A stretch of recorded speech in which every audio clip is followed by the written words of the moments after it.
जिंदगी बदल ले, थोड़ा सा संभल ले।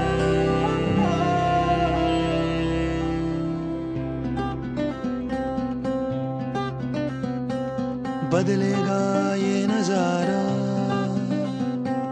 वक्त का जालिम इशारा, बदलेगा तेरा सितारा, बदलेगी हाथों की रेखा, बदलेगा किस्मत का लेखा,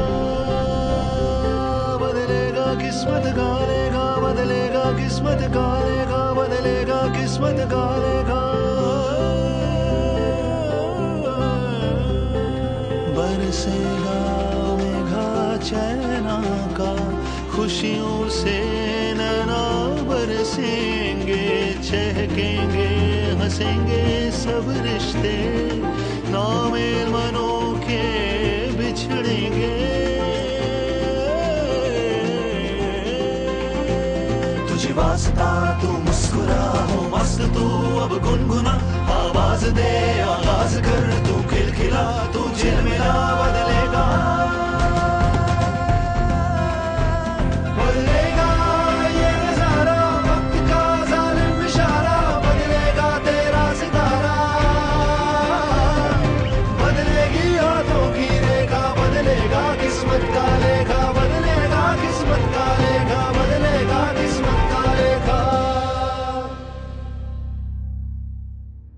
दान करने से अपने आप अपने जो शरीर के ऊपर प्रभाव है ये सब ऑटोमेटिक सही हो जाता है। दान करने से कभी कम नहीं होता है।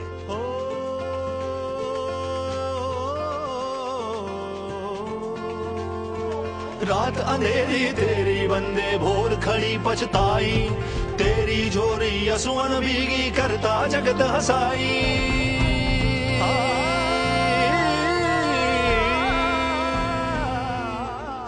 काम करना काम की एक कर्म है, काम एक पूजा है। जो आदमी काम करेगा चाहे घंटा आधी घंटा करो कुछ न कुछ करो। किस्मत तो मालिक ऊपर है, भगवान लिखने वाला ये है, जो करता है किस्मत के अंदर वही मिलता है। लड़कियां जो हैं उनको भी मौका दिया जाए, उनको आगे बढ़ाने का, मोटिवेट करने का उनको मौका दिया जाए। जिनके पास अगर 1 लाख रुपया है तो वो अपना उसमें से 1000 रुपया दान करें। धर्म में गायों को चारा डाल देते हैं, चंदा भी देते हैं। कोई मंगता भिखारी होता है, कोई अपंग होता है, उसको भी 10-20 रुपए दे देते हैं। कोई चाय पानी पीने के लिए पी ले, भी खाना खा ले। जतन करे पर बदन रुकाना, बाधा मिट ना पाई, जन्म जन्म के फेर फंस गए, बात समझ ना आई। बदलेगा ये नजारा वक्त का। हाँ, थोड़ी आत्मा को शांति मिलती है, थोड़ा विश्वास है मन के अंदर के भी भगवान है। जो मन में जो काम करते हैं, सोचते हैं मालिक का नाम लेके, वो काम में कुछ न कुछ सिद्ध होता है। ज्योतिष को लेकर के मेरा ये मानना है कि अब जैसे कि इन्होंने बताया कि भाई कुंडली जो है लेकर के आप उनका बताते हैं कि किस तरीके से क्या है क्या नहीं है, तो वो उनको नॉलेज है, उसके हिसाब से वो बताते हैं उनके भविष्य के बारे में कि क्या होगा क्या नहीं होगा। बदलेगा ये नजारा वक्त का जालिम इशारा, बदलेगा तेरा सितारा, बदलेगी हाथों की रेखा, बदलेगा किस्मत का लेखा, बदलेगा किस्मत का लेखा, बदलेगा किस्मत का। कार्यक्रम बदलेगा किस्मत का लेखा में एक बार फिर से आप सभी दर्शकों का बहुत बहुत स्वागत है। दर्शकों, बहुत से लोगों की इच्छा होती है कि वो विदेश जाकर कमाएं और कुछ लोगों की इच्छा होती है कि वो विदेश घूमकर आएं, मगर जब तक किस्मत में विदेश यात्रा का योग नहीं बनता, इंसान कुछ भी नहीं कर सकता। तो दर्शकों, क्या हम अपनी कुंडली के माध्यम से ये जान सकते हैं कि क्या हम विदेश जाएंगे, क्या हमें विदेश में सफलता मिलेगी? ऐसे कई सवाल होते हैं दर्शकों जिनके जवाब आप जानना चाहते हैं और आप सब सवालों के जवाब जान सकते हैं अपनी जन्म कुंडली के माध्यम से। तो चलिए, इस बारे में ज्यादा जानकारी देने के लिए हम आमंत्रित करते हैं ज्योतिषविद कुणाल कुमार जी को।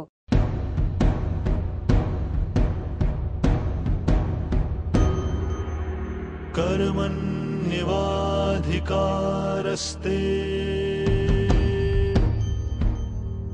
मा फलेषु कदाचन मा कर्मफल हेतुर्भूः मात् संगोऽस्तविकर्मणि। हर व्यक्ति अपनी किस्मत को बदलना चाहता है और कुछ व्यक्ति अपनी किस्मत को विदेशों में जाकर बदलना चाहते हैं, विदेश जाना चाहते हैं। तो क्या हम अपनी जन्म कुंडली के माध्यम से जान सकते हैं कि क्या हमारी जन्म कुंडली में विदेश यात्रा है भी या नहीं? देखिए, हम अपनी कुंडली के माध्यम से बहुत आसानी से जान सकते हैं कि हमें अपना करियर कहाँ बनाना चाहिए, विदेश में जाकर के या अपने ही देश में। ये योग होते हैं और कुंडली का नवम भाव इसमें सबसे ज्यादा अहम भूमिका निभाता है।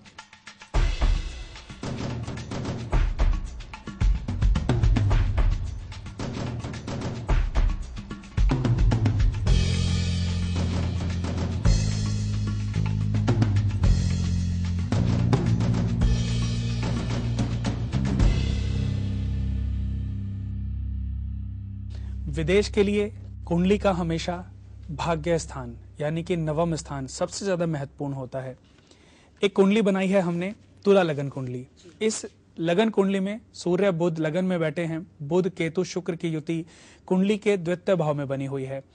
इनकी कुंडली में कर्म स्थान के मालिक चंद्रमा है जो कि भाग्य स्थान में बने हुए हैं, लेकिन कर्म स्थान में मंगल नीच के हैं और शनि के साथ में युति बनी हुई है। लेकिन मंगल भी अभी तुला राशि में ही हैं। जितने भी धरती पर इस समय बच्चे पैदा होंगे उन सब की कुंडली में मंगल और शनि की युति सेम ही होगी। इनकी कुंडली में राहु अष्टम भाव में है और बृहस्पति 12वें भाव में है। सबसे पहले तो इनके लगन के जो मालिक हैं शुक्र हैं और शुक्र लग्नेश होकर के अपने से एक भाव आगे द्वितीय भाव में बैठे हैं। द्वितीय भाव है धन का। ये व्यक्ति जीवन में अपने व्यक्तित्व से भी बहुत सुंदर होगा और जीवन में कुटुंब परिवार की भी बहुत केयर करेगा और जीवन में खुद अपने व्यक्तित्व से अपनी पढ़ाई करके अपने जीवन में खुद से ही बहुत अच्छा अर्न भी करेगा, क्योंकि ये अपने आप में एक राजयोग है। 11वां घर लाभ स्थान होता है और उस घर के जो मालिक हैं सूर्य हैं। सूर्य लगन में बैठे हैं, हालांकि सूर्य नीच के हैं पर 11वें घर के मालिक हैं। हालांकि ये व्यक्ति अपने जीवन में जो भी धन जोड़ेगा उसको अपने ऊपर खर्च नहीं कर पाएगा। पैसा बहुत कमाएगा लेकिन उसको जी नहीं पाएगा। इस कुंडली में भाग्य स्थान के जो मालिक हैं, विदेश के जो मालिक हैं बुध हैं और बुध भाग्य स्थान के मालिक होकर के लगन में बैठे हैं। ये अपने आप में बहुत अच्छा राजयोग है। पंचम भाव के स्वामी शनि हैं। शनि पंचम भाव के स्वामी होकर के कर्म स्थान में बैठे हैं। दर्शकों, ऐसा व्यक्ति बहुत अच्छा इंजीनियर बन सकता है। इंजीनियर बनने के बाद MBA करेगा। MBA करने के बाद ये विदेश में जाकर के ही नौकरी करेगा। नौकरी करने के बाद जीवन में इतनी तरक्की करेगा कि एक दिन अपना खुद का व्यवसाय आरंभ कर देगा, क्योंकि इसकी कुंडली में व्यवसाय के योग बड़े प्रबल हैं। इस व्यक्ति का योग जो है वृद्धि योग में इसका जन्म हुआ है, रोहिणी नक्षत्र में। तुला इसका लगन है और मिथुन राशि है। चंद्रमा का भाग्य स्थान में होना ही विदेश योग कराता है। अगर किसी के राहु मिथुन राशि के या कन्या राशि के भाग्य स्थान में बैठ जाएं, हालांकि आज के समय तो बहुत आसान है विदेश जाना। आपकी जेब में 50,000 रुपए होने चाहिए, 16-17 हजार रुपए की टिकट, 15,000 रुपए की टिकट आ जाती है, अब जा सकते हैं। लेकिन एक योग वो होता है जो आदमी की किस्मत से बनता है। किस्मत से योग कैसे बनते हैं कि आप अपनी किस्मत से गए। इस व्यक्ति की किस्मत बहुत अच्छी थी, ये अपनी किस्मत से विदेश गया है और विदेश में जाकर के इसने बहुत अच्छे बिजनेस की स्थापना भी की है। अभी जीवन में, क्योंकि अभी इसकी एज बहुत ज्यादा नहीं है, 28 साल का है, अभी चंद्रमा की महादशा है। 13 जुलाई 2009 से आरंभ हुई है और 2019 तक यानी कि पूरे 10 साल इसके ऊपर चंद्रमा की महादशा रहेगी। और जब 2019 का समय आएगा तो ये जीवन में कम से कम 500 करोड़ का मालिक या कम से कम 1000 करोड़ का मालिक बन चुका होगा। इसकी बहुत सारी इंडस्ट्रियां हो सकती हैं। बहुत से लोग आपने सुना होगा विदेश जाते हैं लेकिन धक्के खा करके वापस आते हैं, उनको कोई अर्न नहीं हो पाती, कोई रास्ता उनको नहीं मिल पाता। बहुत से लोग जाते हैं, जीवन भर नौकरी करते हैं और जीवन के अंतिम समय में अपने देश में वापस आ जाते हैं। बहुत से लोग जाते हैं, जाते तो नौकरी करने हैं लेकिन नौकरी के साथ वो खुद का व्यवसाय आरंभ कर देते हैं और व्यवसाय को बढ़ा करके एक दिन अपना घर वहीं के सिटीजनशिप ले लेते हैं और वहीं बस जाते हैं। और मैंने देखा है कि जितनी निष्ठा, जितनी आस्था विदेश में रह रहे लोगों के अंदर आज भी है, शायद उतनी आज हमारे देश में लोगों के अंदर देखने को नहीं मिल पा रही है। विदेश की आज हमने बात करी। अब देखिए, ये जातक अपनी कुंडली में चंद्रमा के कारण बहुत तरक्की करेगा। लेकिन जब इसके जीवन में सूर्य की महादशा आएगी या सूर्य की अंतरदशा आएगी, क्योंकि सूर्य 11वें घर के मालिक होकर के नीच के लगन में बैठे हैं, ऐसा भी हो सकता है कि जीवन में कोई ऐसे कारण बन जाएं, सूर्य के अंदर केतु या सूर्य के अंदर राहु की जब अंतरदशा आएगी तो ऐसे कारण भी हो सकते हैं कि विदेश में इसकी बहुत ज्यादा बदनामी हो, इनकम टैक्स का छापा पड़ जाए या गवर्नमेंट गलती कोई करे, केस इसके ऊपर बन जाए। बदनामी का भी योग है इस जातक की कुंडली में, अपयश हो सकता है, बदनामी मिल सकती है, नाम खराब हो सकता है, बिजनेस बना बनाया मिट्टी में मिल सकता है। कायदे में तो उसको चाहिए कि अपने जीवन में ये सबसे पहले सूर्य यज्ञ कराए। सूर्य नीच के हैं तो सूर्य यज्ञ कराने से इसके जो वैदिक उपाय हैं वो थोड़े से हो सकते हैं, क्योंकि मंत्रों के जाप के कारण जाप से ही हवन यज्ञ में आहुतियां दी जाती हैं, तो वो सूर्य के निमित्त आहुतियां जो डालेगा उससे सूर्य का नकारात्मक प्रभाव काफी हद तक सकारात्मक हो जाएगा। यानी कि जब भी ऐसा कोई योग बनने वाला हो जिससे इसको बदनामी मिल सकती हो तो वो योग पॉजिटिव में कन्वर्ट हो जाए। इसको पहले से ही पता चल जाए, कहीं पर एक्सीडेंट होने वाला है ये उस गाड़ी में ही ना जाए। तो ऐसी बहुत सारी चीजें हैं जो इस व्यक्ति को बचा सकती हैं। और बचाएगी कैसे? जब इसको ज्ञान मिलेगा, सही समय पर सही उपाय करेगा तो अपने आप सारी चीजें पता चलती चली जाएंगी कि मेरे को क्या करना चाहिए। एक आदमी डिसीजन लेता है ना कि मुझे अभी इस काम में हाथ डालना है, मुझे शेयर में पैसे लगाने हैं, लेकिन उस समय जो वो शेयर में पैसे लगाने जा रहा है उसका अच्छा समय है या खराब समय है, अगर ये व्यक्ति को पता चल जाए तो शेयर में कभी कोई लॉस ना खाए। पर अगर दुनिया का दर्शकों हर व्यक्ति आज अपनी कुंडली दिखा ले और जान ले कि उसको किस में पैसा लगाना चाहिए, तो क्या ऐसा संभव है सब लोग तरक्की कर जाएं? ऐसा भी संभव नहीं है। ये दर्शकों सारी चीजें आदमी के कर्म से जुड़ी होती हैं। आदमी जो कर्म करता है उसी कर्म के अनुसार ही उस व्यक्ति को फल मिलते हैं। आप अच्छा डिसीजन कब ले रहे हो? जब आपके कर्मों ने प्रारब्ध बनकर आपको सपोर्ट करना आरंभ कर दिया। और आप गलत डिसीजन कब ले रहे हो? जब आपके पाप प्रबल होकर के, कहते हैं ना, जब पाप का घड़ा एक दिन जरूर फूटता है, तो ऐसे ही जब आपके पाप अत्यधिक हो गए, आपके जो पाप का घड़ा है वो भर गया, तो आप गलत डिसीजन लेने लग गए। हर वो डिसीजन जिसमें आपको लॉस हो रहा है, आपने 100 गाड़ियां खरीद करके किसी कंपनी में लगा दी, पैसा डूब गया, वो कंपनी डूब गई जिसमें लगाए थे, तो अब उनको टैक्सी की जरूरत नहीं, वो पैसे बेकार गए। आपने किसी शेयर में पैसा लगाया, वो शेयर मार्केट ठप हो गई, जिस दिन लगाया था उसी दिन आपको करोड़ों का नुकसान, और आपने अपना वो सारा पैसा डर के मारे विथड्रॉ कर लिया, 2 दिन बाद वो फिर ऊपर चला गया। क्योंकि ऐसा आपके साथ हो रहा है, क्योंकि आपकी किस्मत खराब है। किस्मत खराब क्यों है? क्योंकि ये आपके जो पाप हैं वो आज आपके सामने आ रहे हैं। दर्शकों, समय रहते अगर हम इन समस्याओं का समाधान कर लें, अपने पापों का प्रायश्चित कर लें, अपनी गलतियों के लिए माफी मांग लें, हमने जो गलती करी है, चाहे वो जानबूझ के करी हो, चाहे वो अनजाने करी हो, अगर हम उनका प्रायश्चित कर लेते हैं, अगर हम उस दोष का निवारण कर लेते हैं, तो हमें अभी भी समय रहते उस दोष से मुक्ति मिल सकती है। पर पूरी दुनिया के सारे लोग, उनकी कल को तो किस्मत बदलेगी नहीं।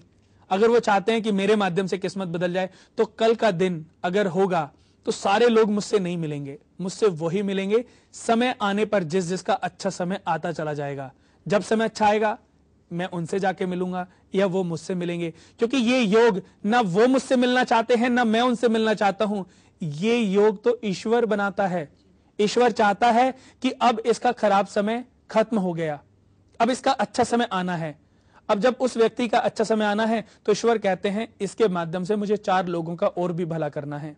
तो ईश्वर ने उस व्यक्ति को मुझसे मिलवा दिया, मैंने उसको नीलम रिकमेंड किया, मैंने उसकी कोई पूजा करा दी, पूजा कराई, 4 पंडितों को पैसे मिले, दक्षिणा मिल गई, उसका भाग्य बदलना आरंभ हो गया। उसने कहा कुणाल जी ने तो पूजा कराई, मेरी तो किस्मत चेंज हो गई। तो ये किया तो सब ईश्वर ने ही है। ईश्वर ने क्यों किया है? क्योंकि उसके कर्मों का फल ईश्वर ने उसको देना था, तो उसको दे दिया। मैं नहीं मिलता, कोई दूसरा मिलता, दूसरा नहीं मिलता, कोई तीसरा मिलता, पर उसका भाग्य 100% बदलता ही बदलता। दर्शकों, यही चीज मैं हमेशा कहते आया हूं और शायद हमेशा कहते रहूंगा कि जीवन में एक कर्म ही है जो अपने आप मनुष्य का भाग्य बदल देता है। बहुत से लोग कहते हैं 6.25 रत्ती का पन्ना पहनो, 6.25 रत्ती का पुखराज पहनो, एक मूंगा पहन लो। रत्न पहन के तो सिर्फ पंडित का भला हो सकता है, आपका कैसे भला होगा? क्योंकि आपका अच्छा समय अभी नहीं चल रहा है। आप चाहे जितना मर्जी धारण कर लीजिए, समय नहीं बदलने वाला। जब समय आएगा तो सिर्फ एक मोती ही आपके भाग्य को बदल सकता है। जब समय आएगा तो एक मंत्र जाप करने से ही आपकी किस्मत चेंज हो सकती है। एक आदमी बिना योग के, बिना समय के नीलम, पुखराज सारे रत्न पहन लेता है और कई महीनों के बाद उनको उतार के फेंक देता है कि कुछ नहीं होता इन चीजों से, सब बेकार की चीजें हैं। 4 लोगों के मन में भ्रम और पैदा कर देता है। और एक आदमी अच्छे समय पर अच्छा ज्ञान लेकर के अच्छा रत्न धारण कर लेता है और उसका 1 महीने के अंदर जीवन चेंज हो जाता है। वो 10 लोगों को मोल्ड करता है। नहीं, मुझे कुणाल जी ने नीलम रेकमेंड किया था, मैंने नीलम पहना और मेरा तो बहुत बढ़िया हो रहा है। तो इसका मतलब मेरे अच्छे कर्मों का फल मुझे मिल रहा है कि मैंने जिसको जो रत्न रिकमेंड किया उसको सूट कर रहा है। तो ये डिपेंड करता है मेरे अपने कर्मों पर। अगर मैं लोगों के साथ फ्रॉड करना शुरू कर दूंगा तो शायद मेरे क्लाइंट भी यही बोलेंगे कि जी हमने तो नीलम पहना, हमें तो सूट नहीं किया, हमने तो पुखराज पहना, सूट नहीं किया, हमने तो पूजा कराई, सूट नहीं किया। मैं ये तो नहीं कहता कि दुनिया में हर आदमी का भला हो सकता है, पर मेरा हमेशा कहना है कि सबसे पहले आप अपने जीवन में जो गलतियां कर रहे हो उनका प्रायश्चित करो, जो दोष हैं उनसे मुक्त हो जाओ। जैसे अगर आज मैं रत्नों की बात करूं, इनके भाग्य के जो मालिक हैं बुध हैं। बुध भाग्य के मालिक बैठे हुए हैं लगन में। अगर ये व्यक्ति पन्ना धारण कर ले, 8 मास पन्ना और एक व्हाइट सफायर, तो इसका भाग्य और ज्यादा इसको प्रोग्रेस दे सकता है। या ये व्हाइट नीलम धारण कर ले क्योंकि शनि इनकम भाव के मालिक होकर के कर्म स्थान में बैठे हैं। पुखराज इस व्यक्ति को कभी सूट नहीं करेगा क्योंकि तुला लगन कुंडली में बृहस्पति कारक नहीं होते, मंगल भी कारक नहीं होते। ऐसे व्यक्ति को मूंगा और पुखराज नहीं धारण करना चाहिए। पर बृहस्पति बिना पुखराज पहने ही इसको फल देंगे क्योंकि वो 6ठे भाव के मालिक हैं। 6ठा भाव रोग ऋण शत्रु देता है। 6ठे भाव के मालिक 12वें भाव में। दर्शकों, अगर 6ठे, 8वें या 12वें भाव का मालिक इन तीनों में से ही किसी दूसरे घर में प्लेसमेंट लेता है तो इसको विपरीत राजयोग कहते हैं। और इस व्यक्ति की कुंडली में विपरीत राजयोग भी लगा है, राजयोग भी लगा है, धन योग भी लगा है। धन के जो मालिक हैं बिजनेस भाव में बैठे हैं, बिजनेस से ही पैसा आएगा। पर यह बिजनेस एक दिन इसके खुद काम नहीं आएगा। कर्म स्थान में मंगल नीच के हैं, तो मैंने बताया जैसे कि कर्म स्थान में मंगल नीच के हैं, लाभ स्थान के मालिक सूर्य नीच के हैं, तो जीवन में कभी ना कभी अपयश होगा और उसके कारण ये अपनी बहुत सारी संपत्तियों का विनाश कर सकता है। या हो सकता है, विनाश तो कोई जानबूझ के खुद नहीं करता, लेकिन अपने आप ही वो विनाश, नुकसान होता चला जाता है और फिर व्यक्ति लाख कोशिशें कर ले, उसको रोक नहीं पाता। पर जो व्यक्ति ज्ञान रखते हैं, जो व्यक्ति कर्म में विश्वास करते हैं, समय रहते समस्या का समाधान, समय रहते किसी का उधार दे देते हैं। आज देखिए, किसी से हमने 100 रुपए लिए, 1000 रुपए लिए, 10,000 रुपए लिए और हमने उसको बोला 5 दिन में वापस कर देंगे और 5 दिन बाद उसको वापस ना करें तो वो फोन करेगा और फिर उसके फोन उठाने बंद कर दें तो 10 दिन बाद तो वो हमारे घर पे ही आ जाएगा अचानक और हमारी घर पे आके बेइज्जती कर देगा कि तुम मेरा फोन काटते रहे। करेगा ना। अगर समय रहते ही हमने उसका पैसा उसको वापस दे दिया होता तो शायद आज हमारी बेइज्जती ना होती। दर्शकों, समय रहते आपको जागरूक होना है। बदलेगा किस्मत का लेखा अगर आप कर्म के रास्ते पर चलना चाहते हैं तो, क्योंकि दुनिया में हर आदमी का भाग्य बदल सकता है अगर वो सही कर्म के रास्ते पर चले। इसीलिए दर्शकों, कृष्ण भगवान ने कहा भी है, कर्म किए जा, फल की चिंता ना कर।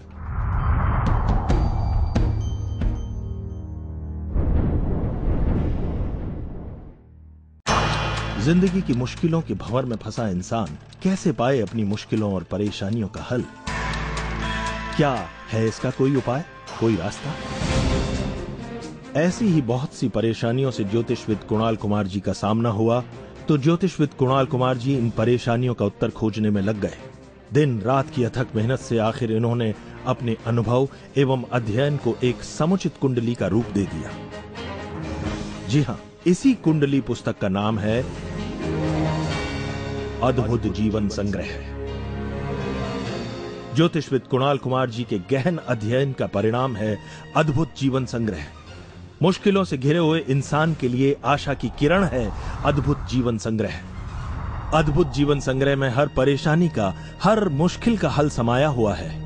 अद्भुत जीवन संग्रह इंसान की तमाम उलझनों का एकमात्र ऐसा उपाय है जिसमें भृगु संहिता, रावण संहिता, लाल किताब, काली किताब, अंक ज्योतिष, वास्तु शास्त्र, सामुद्रिक शास्त्र, हस्त विज्ञान आदि समस्त 8 ज्योतिष शास्त्रों का समावेश है। हर व्यक्ति अद्भुत जीवन संग्रह का लाभ पा सके, इसके लिए इसे 2 भाषाओं में उपलब्ध कराया गया है, हिंदी एवं अंग्रेजी। अद्भुत जीवन संग्रह मंगवाने के लिए संपर्क करें 01149181818 या आप SMS भी कर सकते हैं। इसके लिए टाइप करें KVK और भेज दें 56161 पर। ज्योतिषविद कुणाल कुमार जी से व्यक्तिगत रूप से मिलने के लिए संपर्क करें 01149181818 9717030531 9999799936 9717030281 9999799972 9717030264 9899899415। हमारा पता है Kunal Vastu Kendra, Jyotish and research centre, 512 5th floor, ring road mall, near Deepali Chowk, behind Kali Mata Mandir, outer ring road, sector 3, Rohini, Delhi 110085। हमारा ईमेल एड्रेस है kunalvastukendra@gmail.com, kunalvastukendra@yahoo.com एवं kunalvastukendra@hotmail.com और हमारा वेबसाइट एड्रेस है www.kunalvastu.com एवं www.kunalastro.com। बदलेगी हाथों की रेखा, बदलेगा किस्मत का लेखा, बदलेगा किस्मत का लेखा, बदलेगा किस्मत का लेखा।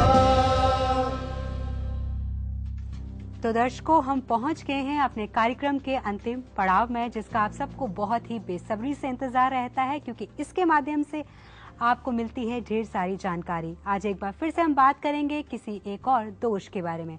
जी कुणाल जी, आज आप हमें किस दोष के बारे में जानकारी देंगे? आज मैं आपको बताऊंगा शनि की 7.5 के बारे में। शनि की 7.5 क्या होती है? इसको भी बहुत सारे लोग दोष मानते हैं। जिसकी कुंडली में शनि की 7.5 आ जाए वो तो सोचता है कि मेरा तो बर्बादी का समय आरंभ हो गया। उसके मन में बहुत सारी नकारात्मक चीजें प्रवेश कर जाती हैं, प्रबल होने लगती हैं कि अब मेरा बुरा समय आ गया है। दर्शकों, आज के समय पर इस युग में पैसे कमाने के सिर्फ 2 तरीके हैं, और वो हैं पंडितों के लिए, या तो किसी को